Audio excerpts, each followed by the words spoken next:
All right, so Nikita Khrushchev was an important figure. We already talked about the Cuban Missile Crisis. We talked about his role in that. We talked about the space race and why the space race was an important event. Because you've got the launch of Sputnik, you've got the first astronaut in Yuri Gagarin.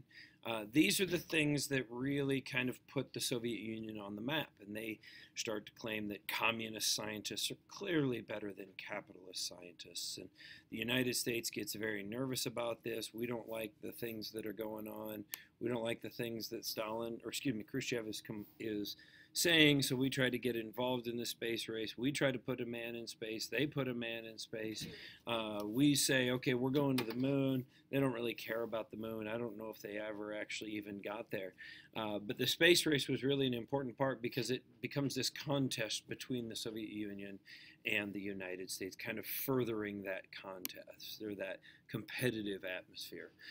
Finally, in 1964, Khrushchev was removed from our office, partially because of the embarrassment of the Cuban Missile Crisis, because they were unable to, or because they looked so bad. Really is just the thing. They looked bad internationally, even though it was a very fair compromise. The United States pulled nuclear missiles out of Turkey. The Soviet Union pulled nuclear missiles out of Cuba. But internationally, the world kind of looked at Khrushchev as soft. Then he had a little meltdown incident at the UN. There was a meeting going on, and he didn't like what was being said, and he was kind of blustering under his breath, and then he got louder and more obnoxious, and the guy in charge of the meeting said, "Order, order, we will have order." And he pulls off his shoe and he starts pounding his shoe on the desk and he's saying, "Order, you can have your order." And people are like, "Whoa, Nikita, calm down, bud." Well, this really embarrasses the Soviet Union, and he is eventually removed by conservative factions of his own political party, of the Communist Party of the Soviet Union.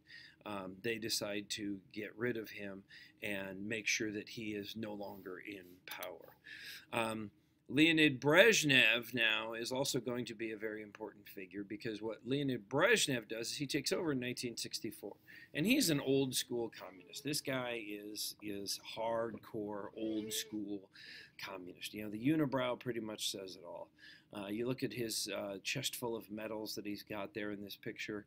The guy was a decorated World War II veteran, had been a very powerful commanding leader of the Soviet Union, during World War II, and he believed that a lot of the reforms that Khrushchev had made, whether that was allowing freedom of speech, freedom of press, individual liberties, he believed that those things were destroying the Soviet Union. So Brezhnev decided to destroy those freedoms, and he's going to destroy all dissidents who speak out against the government, so that the people can now understand who's in charge, and that the government is in charge. The government is going to be in charge. The government shall make all decisions. The government shall be in control. And dissidents get shipped off by the tens of thousands off to Siberia. Not as bad as Stalin, but certainly not a good situation. Well, we also see this massive military buildup by Brezhnev. We're going to build up the nuclear arsenals. The United States can destroy the Soviet Union one time, two times, three times over. The Soviet Union can only destroy us once, so he's going to fix that. So he builds up their military so that we have this massive buildup by the Soviet Union in the late 60s. Well, the United States wants to match that, so we have a massive buildup in the early 70s. Well, as a result, now what happens is both sides can destroy each other multiple times over. The United States can destroy the Soviet Union 5, 6 times over. The Soviet Union can destroy the United States 7, 8 times over. And it might have been the other way around. I think the United States actually had more nuclear weapons. But when you think about the national deficit that we have today, that $18 trillion deficit that we operate under today, a lot of that is due to this race, this military buildup started by Brezhnev, that really became a significant piece of American history because of the buildup. But then things got kind of different, and nobody exactly knows what happened, but something snapped in Brezhnev. Whether it was he finally felt comfortable with his political control, he finally felt relaxed with his political control, but we start to see an easing of tensions. This is called détente. Now, this détente mentality is a situation where the United States and the Soviet Union are going to agree to disagree, but we're not going to try to destroy each other anymore. We're going to maybe back off of our military buildup. We're going to see things become calmer. We're going to talk about trade. We're going to talk about problems, disagreements that we may have. Rather than threatening war all the time, we're going to just talk about them. He also signs the first of 3 SALT treaties. SALT stands for Strategic Arms Limitations Treaty, or Strategic Arms Limitations Talks, either way. They were the SALT talks that became the SALT Treaty. And what this did is it put a cap on the number of nuclear missiles that each country could have. So the United States had 988 nuclear missiles. The cap was 1,000. That's just a for instance. And so it wasn't a terribly restrictive, but it was really one of the first attempts by anybody to limit nuclear weapons. And so that was an important step. Later, SALT II would have a lower number of nuclear missiles. So instead of 1,000, you could have 800, so you had to destroy 200 old nuclear missiles, and so on. And then SALT III limited the size of the nuclear missiles, how big they could be, how far they could stretch, etc. Now, one of the most controversial things that Brezhnev did in 1980, or maybe it was 79, I think it was, he invaded Afghanistan. Now, this invasion of Afghanistan may not seem like that big of a deal. Afghanistan had a communist government that was struggling to maintain order in Afghanistan. So they needed some help to maintain order. There was basically a rebellion going on in Afghanistan, and they asked the Soviet Union to come in and help. The Soviet Union went in and helped, and things got really ugly. The United States told them, you have to leave. You can't invade Afghanistan. The Soviet Union said, shut up, mind your own business. So they kind of went back and forth. We boycotted the Olympics of 1980 because of the Soviet invasion of Afghanistan, because they were in Moscow that year. And we had all kinds of issues and problems going on with the United States and the Soviet Union. In fact, we were in the throes of the Cold War here. What happened at one point about 1980-81, the United States started to get concerned about what was happening in Afghanistan because people were being slaughtered by the Soviet army.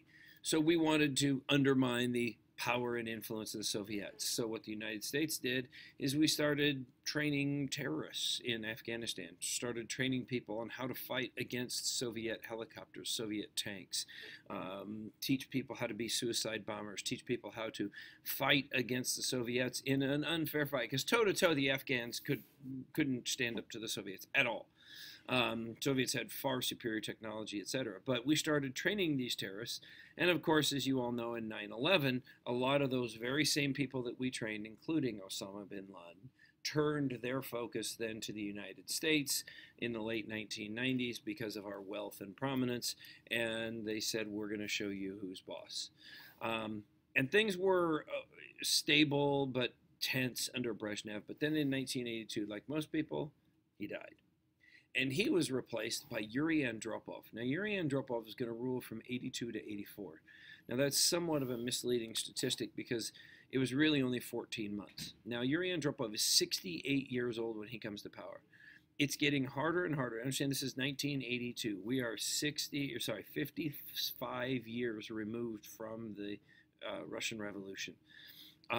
When Andropov comes to power at the age of 68, he's one of the last guys who actually fought in the Russian Revolution who's still alive. He's 68 years old when he comes to power. He's in power for about 7 months, gets pneumonia, goes to the hospital, and stays there until he dies in early 1984.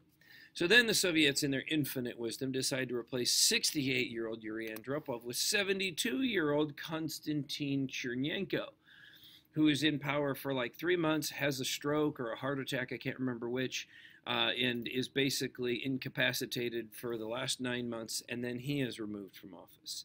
Now, at this point, you would think the Soviets would maybe come up with a better plan. Instead of going with these old guys who were virtually dead on arrival, maybe they should pick somebody a little younger. So they do. They pick 52-year-old Mikhail Gorbachev. And in 1985, Mikhail Gorbachev takes over as the leader of the Soviet Union. Now, Michael Gorbachev is going to take over as the leader of the Soviet Union. And yes, that is a birthmark on his forehead, and that's a bummer of a birthmark, but it is a birthmark on his forehead. And he comes to power in 1985, and he's going to institute two new policies, one called Glasnost and the other called Perestroika. Perestroika is going to be an economic policy where he's going to have more freedoms and individual property ownership. I like to compare the perestroika to the NEP, instituted by Lenin. Under Stalin, under Khrushchev, under Andropov, Chernenko, Brezhnev, the government controlled every facet of the economy. Now we have a situation under perestroika that the government is going to allow some individual freedoms. The government's going to stop controlling the price of things. For example, bread is no longer going to be regulated by the government. Remember, we had talked before about how bread was always 1 ruble. That was always the thing for Lenin, land, peace, bread. So the government's going to back off on some of those economic things and maybe let more of a free market economy roll. A little bit of a free market economy. Not a huge part, a little bit. But as we all know, if you give people a little bit of free market, they're going to want a lot of free market. You give people a little bit of control, they're going to want a lot of control. So perestroika is an economic policy that's going to have some freedoms for people. It's going to be kind of a blessing and a curse for Gorbachev, because a lot of people sing Gorbachev's praises because it's awesome what he's doing, but they're a little hesitant. Glasnost is a policy where we're going to ease social restrictions. We're going to give people freedom of speech, freedom of press. We're going to let newspapers publish articles critical of the government. We're going to let people have more say in government. Both of these policies make Gorbachev wildly popular outside of the Soviet Union because it's kind of democratic reforms coming to the Soviet Union, but they are going to cause him a lot of problems. Yes, we have freedom of religion in the Soviet Union. He allows people to practice Islam, allows people to practice Christianity, but it's still going to be somewhat of a limited basis. He also becomes very popular because he withdraws troops from Afghanistan. Over the course of the last 7 years, or 6 years, excuse me, since the Soviet Union invaded Afghanistan, the war had become very unpopular. People were dying in Afghanistan, and people wanted answers as to why, what was going on. He also signed the START Treaty, which was a Strategic Arms Reductions Treaty, which was put into place to reduce the number of nuclear weapons. SALT-limited nuclear weapons. This is going to reduce the number of nuclear weapons. There will be a START 1, START 2, START 3, but he signed the first of the START treaties. Okay, so now Gorbachev is going to be in power. And as he is in power, the government of the Soviet Union starts to decline. Things get really, really bad. People want more say, they want more influence, they want more say. And finally, Gorbachev is actually overthrown by a coup within his own government. The conservative elements of communists, the conservative communists who don't like all these changes that he's made, basically arrest Gorbachev and stage a coup of the government. Well, the people of Russia aren't going to put up with that. And they say, no way, we're not going to let that happen. They go to the parliament where these guys are staging their coup. They have a protest. The parliament tells the army to shoot at the people to break up the protest. The army refuses to shoot at the people. The coup is thwarted. Gorbachev is the president, again, of the Soviet Union for like a week. And then pretty soon one republic withdraws from the Soviet Union, then another, then another, then another, then another, then another. And before it's all said and done, all 15 republics in the Soviet Union withdraw from the Soviet Union. So now Michael Gorbachev is the president of a country that doesn't exist. So he dissolves the Soviet Union, and the Soviet Union ceases to exist. And thus, we end up with the situation of a new democratic Soviet Union, or excuse me, democratic Russian formation that's going to be a commonwealth, it's going to be a federation, it's going to be a conglomeration, it's going to be a mess. And this mess is going to be presided over by a guy by the name of Boris Yeltsin. I'm going to talk about Boris in our next video.